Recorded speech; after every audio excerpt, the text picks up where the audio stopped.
Welcome, healthy friends, to the Reality of Health podcast. Yes, I'm definitely on screen. You can now see my face. Is what it is, I guess. Now you know who you've been listening to all this time. So let's get into this.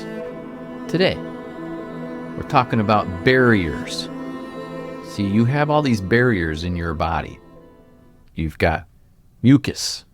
You've got your gut, your skin. Without them, you're in trouble. I mean, you can get all kinds of nasties. You can see here on the screen, we've got a picture of your skin. This, I hope you can see my cursor now. I know everybody said before, I can't see your cursor. Well, now we've got it. All right, so basic barrier. You have your epidermis, right? Major dermis, subcutaneous, and your muscle. See how the blood supply is close to your top of your skin? This is why you don't want to create scars. You don't want to puncture your skin. You don't want things to bypass because it will go through this blood matrix, your veins, your capillaries, this kind of thing. Let's look at the next one. We have your epithelial cells. So these occur in lots of different areas of your body. This is basically probably the picture of your intestines. You can see here's your villi and your so-called other cells that sort of, they keep you, let's call it mucousy, right? That's where all that stuff lies. See all that, like that lining between those little villi? Then you got your cells underneath, and then you've got everything that flows underneath that. So this is a barrier. This is a barrier to protect this area. We don't want these barriers breached, okay? This is not a good thing. This is how you get sick from poisons and other things. Very, very important to not break these barriers. I'm telling you, this is serious stuff here. So if you do something like a vaccine, right? You've got something like this. You all know what this is. If you inject something into you and break that skin, then you can become contaminated, not infected. Then our bodies have to remediate the situation. It's called your terrain, not an infection or germs. Rather than putting it directly in your blood or in your muscles or under your tissue in your body, it hasn't decided whether it wanted it or not. If you bypass those natural barriers, then you usually get a negative reaction. Then they say, that reaction is proof you have an infection. Okay. If you inject something foreign into your tissues, it didn't go through your natural barriers, your normal type stuff. Of course, it's going to have a reaction. Your body's going to retaliate, so to speak. If you only have contact with someone or something and you don't inject it, like right into your tissues, it has to go through your normal channels, it's proven that you can't make people sick. From an unwell person to a well person. Never been proven ever. You have to break the barrier. This is so important to understand. Never in history proven to take material from one person and make another person ill. Pasteur, right? Louis, we all say, well, this guy, he showed now viruses exist. No, he didn't. Every single experiment he did failed. The only one that showed any benefit was he put the material he was looking at directly into the brains of the monkey. Of course the monkey's going to get sick. I mean, inject anything into your brain, you're going to get sick. So, no, he couldn't get these monkeys sick in any other way. Your body has an innate wisdom. It knows what it needs and when it needs it. Your barriers know what to do. They know what they want. They try to keep stuff out that they don't want. And then we go and breach these barriers and wonder why we get sick. They don't want toxins. They don't want bacteria, waste materials, pollens, mold, yeast, which are outside the body. Histamines from other people. When other people get sick, they release histamines and a bunch of other things. Those can make you sick. But the bacteria or yeast or mold or the V word doesn't make you sick. That's there to remediate the situation. The barriers keep the bad stuff out and let the good stuff come in. That's what we want. So what you eat and consume, your body knows what it wants from that food. And it also knows what it doesn't want from that food. Let's take, for example, quickly, let me just show you this. I talked about this in the other episode called Somatids, or your Jedi midichlorians. But basically, this is what I tried to describe in that episode. Let me just show you this real quick and we'll move on. So here's your somatid, your microzyma, and it turns into different bacterial forms, and then into yeast, and into mycelium, which is mold. It goes through this whole process to clean up your body. It remediates the poison or anything else that it has. Anything that's in the body that's not supposed to be there. So here's oranges. This isn't hard to find. Check this out. Oranges contain a variety of chemicals, including ascorbic acid, which we all know is vitamin C. But look at how many things are in here. Pectin, oxidrine, whatever that is. Folic acid, thiamine, potassium, nicotinic acid. Yes, nicotinic acid, that's niacin, B3. Magnesium, flavonoids. See how this list keeps going on and on? The peel of the orange contains bromine, calcium, cerium, potassium, whatever lanthanum is, never even heard of that. Sodium, scandium, which is pretty cool stuff. But you see all these things that are in here. So when you consume something like that, you're getting much more than a single nutrient. Just saying. Like, you eat food, your body then takes what it needs from the essence of that food, like energy, nutrients, water, and then it excretes what it doesn't want, like fiber or poisons or too much of something. Then the body, depending on what it needs, can transmutate materials and substances from one type of entity into another, like silica into calcium. Look here. Eric, that's so weird.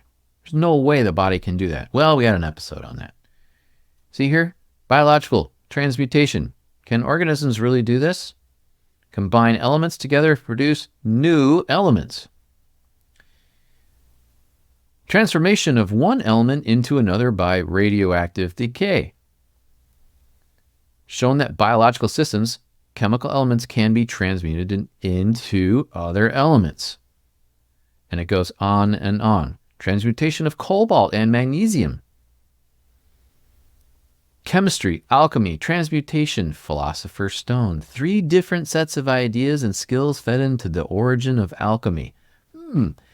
You think that maybe when we go way back, people have used, they've tried, they've changed things, they've mutated them, and then they said, hey, check this out.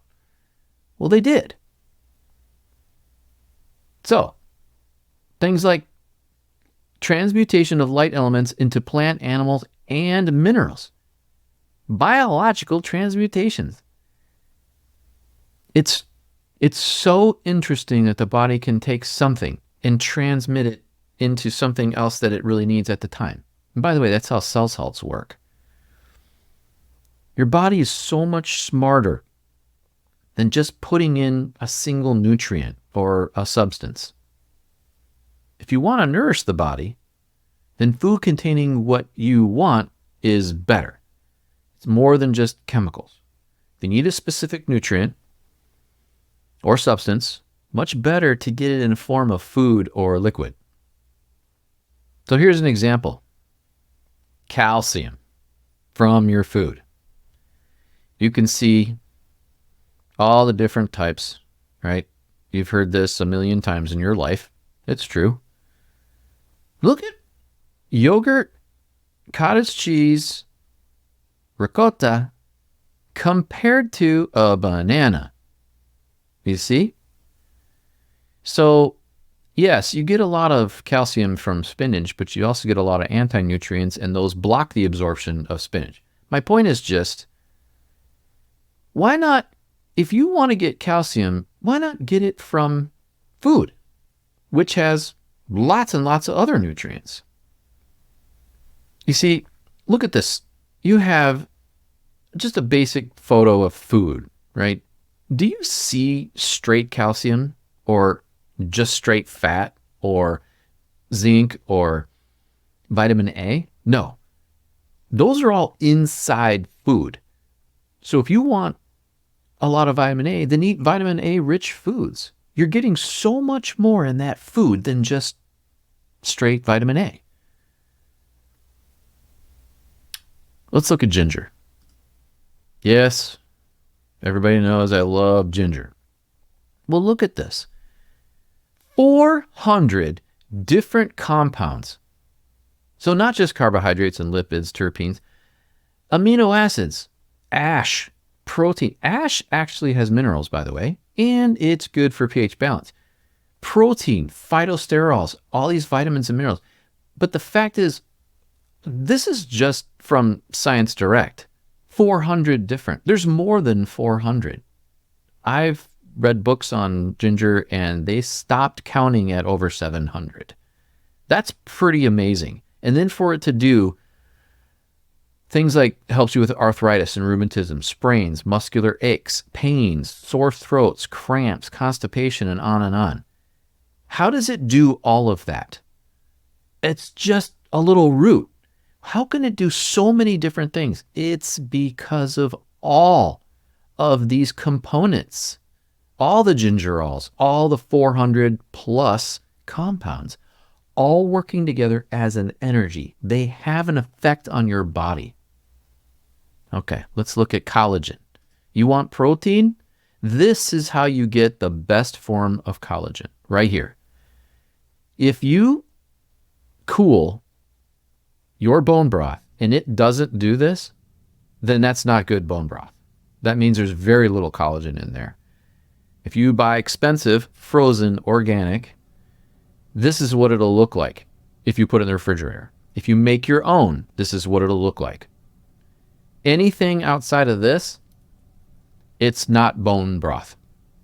It's just broth. Let's be real. How about zinc? You want zinc? Well, look. Would you rather take a pill or eat a ribeye? I mean, really. How about some asparagus? Even beef jerky. I mean, think about that. You have real food that you eat normally. So why are you buying a supplement? And I'm not anti-supplement. I've said this before. Supplements are very good under certain circumstances, but it will never be as powerful as an oyster. Yeah, I know. Oysters are, well, we all know what they are. But wouldn't you rather, you got to eat anyway. So why not just have a ribeye? I hope that comes across as what I'm trying to say is you have so many more nutrients in that ribeye working with the zinc to be powerful and to help your body than just taking zinc, which is a single nutrient, doesn't really do all that much. Yes, it'll raise your zinc in your body, but is it effective? Well, it's only effective if you take copper at a 15-to-1 ratio, 15 zinc to 1 copper. Otherwise, you can get too much zinc. Well, why? because you don't have anything else balancing that. That's where the ribeye comes in. You have essences in there. You've got so much more going on. I think you get my drift. Food has many more things than just nutrients. It's got energy. It's got life. It's warming or it's cooling. Let me just put this up here. Go back here. See this? Neutral foods, warming foods, cooling foods. We have, the basics you've seen many times, right? So we have warming foods like we just talked about, ginger and pumpkin and chicken. We have cooling aspects. Isn't it funny that chicken can be warming, but duck is cooling? Oh, interesting. Chamomile and rabbit and spinach. Most of the greens are pretty much cooling. We have neutral. These don't really do much as far as like an effect, like a hot pepper doesn't really do that, right? You can eat these. They're pretty, they're, I hate to say bland, but they're just not really powerful on the palate or in the stomach. Very good way to go when you don't feel well. But you can have foods that are purging or herbs and things that are purging, right? You're going to, or you know what. You have foods that can dry you, herbs that can dry you. You've got stimulating. Cinnamon, we see right there, right? Cinnamon is stimulating. Warming foods are stimulating. This is a very basic graph. This is not highly intense. I could give you a really highly intense one, but I just wanted to bring the general concept to you. But you have stimulating things, like ginger is stimulating. And you've got calming things. So the calming would be something like salmon is not gonna ramp you up. Apples aren't really gonna ramp you up. Spinach, chamomile we knew is a sedative, right? So that's not gonna be a stimulating type of a tea before bed. You see how this works? It's pretty simple stuff. The entirety of the food is what does this. You have so many compounds all coming together to give you a response. In the cinnamon, for example, there's not one thing that gives cinnamon its spiciness. There's many, many things. And those many things can be very helpful for you. Not only do they actually taste good, right? So if you break the barrier with poison of any kind, you get sick, of course. Don't willingly break it. If you know what I'm trying to say here. Work with your body. Nourish it with good food and good water. Your body knows what to do with it. Why not just give it good quality food and let it do its own thing? Why are we trying to force it into, I have to get an IV of vitamin C, or I have to get an injection, or you're not letting the body do its magic. It's better than that. That's just my 2 cents. But it works. It's been happening all around the world for generations and generations and thousands of years, people healing themselves with food or beverages. If you go into a tribal area, they're not buying zinc tablets, are they? Well, anyway, I appreciate you listening. This is the first time my face on screen. I'm going to try and get better at all of this. Thank you for listening. Take care of yourselves.